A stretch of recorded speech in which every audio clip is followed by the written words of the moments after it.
and I'm actually really, like I said, excited to kind of sit back and watch some curling. See how much I truly do love this sport and whether I have that hunger and that desire to want to come back. Curling now enters the Sports Weekend spotlight.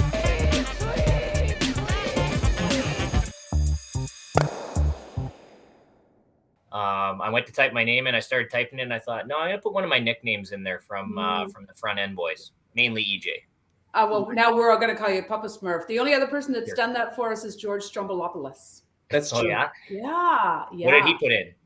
Bonspilopoulos. I like that. That's clever too. A year off, Brad. Wow. I think it's a brilliant idea. Do you? I do. Yeah. What do you like about it? This is the first time you've done that. You've done it before, haven't you? I've never done this before, no. And if you want to know how I kind of came to that conclusion, that might be one of your next questions. But sure. I always you don't need us here, Brad. Papa Smurf. Papa Smurf, right? My guys are going to get a kick out of that, by the way. But anyways, for me, it was actually a pretty easy decision. And as I've told my guys, I'm really at peace with it. And I'm quite excited, actually. And it's been nice to kind of sit back over the last week or so and be out of all of the conversations of teams forming. It's been, it's kind of liberating, actually. But I always told my guys over the course of the last number of years that it was hard for me to see past 2022. I really couldn't. And I don't really, I know why now. It's clear to me that I think I've made a really good decision because I am happy with it. But yeah, I just wanted to give it everything I had for our current team up till 2022. And I've done that. I feel like I've done that and we've done that as a team and I'm ready to kind of just take a break. That's all. Brad, thank you for that. That's really good perspective. When you say you couldn't see past 2022, can you tell us what that looks like in terms of what you've envisioned in the past and what wasn't clicking as you looked forward this time? Well, I guess we've kind of been, we've had our moments where we've been at the top of the sport and we've been near the top of the sport for a decade now.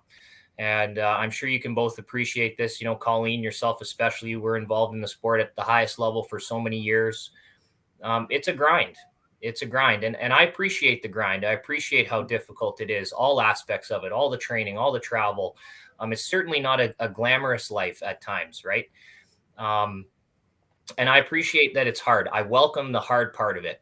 But I think for myself, this is the perfect time because we have a lot of other things going on outside of curling that, a lot of people probably don't know about. We've got a young family and we're building our dream home. Now, a lot of people have young families out there, don't get me wrong, but I do want to spend a little bit more time with my family, with my kids. We all sacrifice that time away when we travel and play.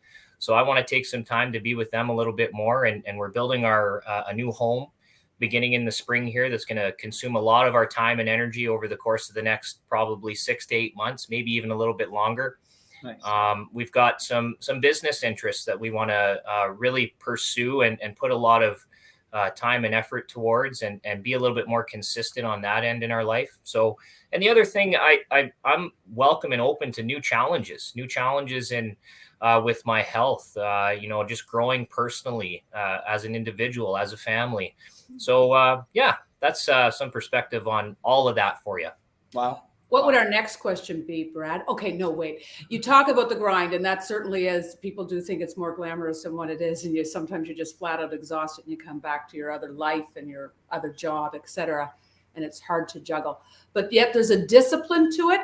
Do you think after you take a year of building your dream home, I'm envisioning a lap pool and a sauna as well, but do you think you might lose? You're a very disciplined person, I get that, but might you look and go, no, this isn't for me? Or is it really just a year away? Or is That's a great question. That's a great question. So I don't know how long I'll be stepping away from competitive men's curling. Yes, definitely a season. Could it be longer? Maybe. And I'm all for as many people know, probably on the World Curling Tour, I'm quite disciplined in my life. I love that. I love being that way. I think Right. that I wasn't always that way. That's one of the things that sport has taught me is the importance of discipline and creating great habits and rituals. And I don't think I'm going to get rid of any of that or let go of any of that. If anything, I might become even more disciplined, which is kind of hard to do. But I'm sure I can do it. And, I'm still going to practice. I'm still going to throw rocks. I'm still going to see Ryan and EJ at the curling club. I may even explore playing some mixed doubles, but I just knew that the competitive men's schedule and the demand of it is not something that right now I can fully commit to and I think be great at for, a team. To that point, Brad, just in our interviews over the last 4 or 5 years, I've seen this evolution of you in sport and life. Do you think, because what you just said there is a hard thing to sometimes admit because ego gets in the way and you may want to stick around the game or be a part of the game. Do you think the work you've done away from the game has allowed you to come to this place and reach this peace that you have now? Absolutely. Absolutely. One of my favorite sayings is your ego is not your amigo. I heard that in our financial firm. I've got a lot of really great friends and a lot of people and mentors that I look up to that I, surround myself with outside of curling who have taught me a lot.